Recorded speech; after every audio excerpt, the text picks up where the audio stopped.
Thank you sir, एक सवाल है, कार्यकर्ता मांग कर रहे हैं कि जनरल सीट से चुनाव लड़ेंगे चिराग पासवान और नेतृत्व करने की क्षमता उनमें है, बिहार का नेतृत्व करने की।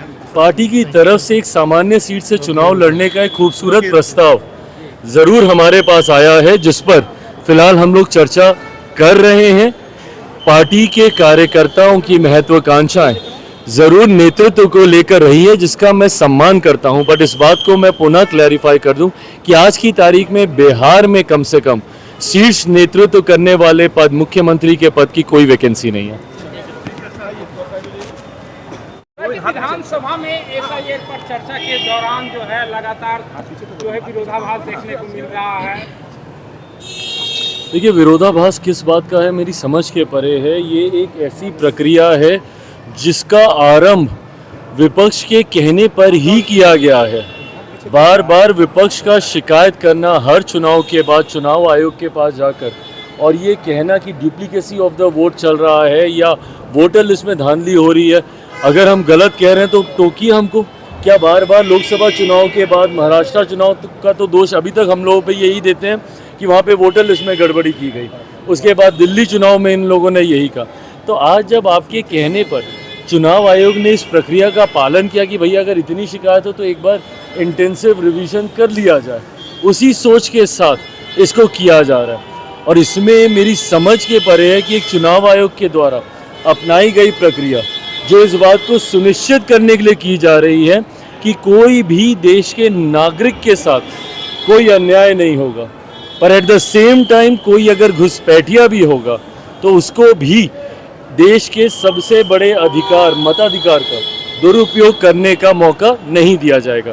कई बार देखा जाता है भाई कितने लोगों का निधन हो जाता है, उनके नाम पर वोट पड़ते रहते हैं, और ये प्रक्रिया कोई देश में पहली बार थोड़ी हो रही है। इससे पहले भी 4 बार देश में ये प्रक्रिया हो चुकी है, और चारों बार जिस तरीके से हुई है उसी तरीके से इस बार भी हो रही है। उसमें कोई रत्ती भर का बदलाव उस प्रक्रिया में नहीं किया गया, बस टेक्नोलॉजी जोड़ दी गई है। पहले फिजिकली जाके डॉक्यूमेंटेशन देने की जरूरत पड़ती थी, अब आप ऑनलाइन कर सकते हैं। अब हर चीज़ का राजनीतिकीकरण कर देना ये विपक्ष की आदत बन गई है। भाई चुनाव आयोग एक संवैधानिक संस्था है, उनके द्वारा लिया गया फैसला है। इसमें सरकार ना 3 में ना 13 में, और वो भी फैसला उन लोगों ने इसलिए लिया है क्योंकि आप बार बार उनका दरवाजा जाके खटखटाते थे कि भैया इसमें गड़बड़ी हो रही है वोटर लिस्ट में। ऐसे में जब चुनाव आयोग ने फैसला लिया, अब हर चीज़ का ठीकरा सरकार पे ही फोड़ दीजिएगा कि हर चीज़ सरकार कर रही है। अगर आपको किसी संवैधानिक संस्था पे विश्वास ही नहीं रखना तो आप देश को अराजकता की ओर लेके जाइएगा, ये सोच गलत है। सड़क पर आंदोलन करेंगे आप विधानसभा? भाई कीजिए, सड़क पर आंदोलन कीजिए। आप तो बहिष्कार की बात कर रहे हैं ना, हम तो देते हैं चुनौती कि करके दिखाइए भैया बहिष्कार, हिम्मत है तो। सत्ता का लालच इन लोगों में इतना ज्यादा है कि कतई ये लोग चुनाव का बहिष्कार करने की सोच नहीं रख सकते। सत्ता के लिए जो विरोधाभास को भूलकर एक साथ एक गठबंधन में दल आने को तैयार हो जाते हैं। विपक्ष में हम लोगों ने देखा ही है क्या है ये तथाकथित इंडिया अलायंस। भानुमति का कुनबा ही है ना। दिल्ली में एक दूसरे के खिलाफ लड़ेंगे तो केंद्र में एक दूसरे के साथ आ जाएंगे, दूसरे राज्य में एक दूसरे के खिलाफ लड़ेंगे तो केंद्र में एक दूसरे के साथ आ जाएंगे। क्यों?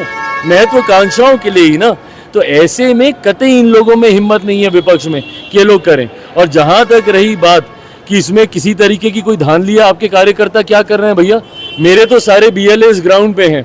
नहीं अगर आपको विश्वास है, जो BLO अपॉइंट किए गए हैं, बूथ लेवल ऑफिसर्स अपॉइंट किए गए हैं चुनाव आयोग के द्वारा, अगर आपको उन पे विश्वास नहीं है तो आपकी पार्टी के तो BLAs है ना, बूथ लेवल एजेंट्स, उनके माध्यम से सुनिश्चित करवा दीजिए कि किसी के साथ कोई अन्याय ना हो। हम लोग तो कर रहे हैं, पर आपकी पार्टी को अगर जमीन पे उतरना ही नहीं है, कार्यकर्ताओं को गांव में जाना ही नहीं है, तो ये आपके लिए चिंता का विषय हो सकता है। करोड़ों रुपए सरकार ने आरोप लगा रहे हैं, करोड़ों रुपया का घोटाला किया गया। देखिए, मैंने इस रिपोर्ट को अभी पढ़ा नहीं है, पर हाँ जो जानकारी मीडिया के माध्यम से ही सामने आई है, जिसमें लगभग 70,000 करोड़ के आसपास का जिक्र किया गया है जो कि अनअकाउंटेड है।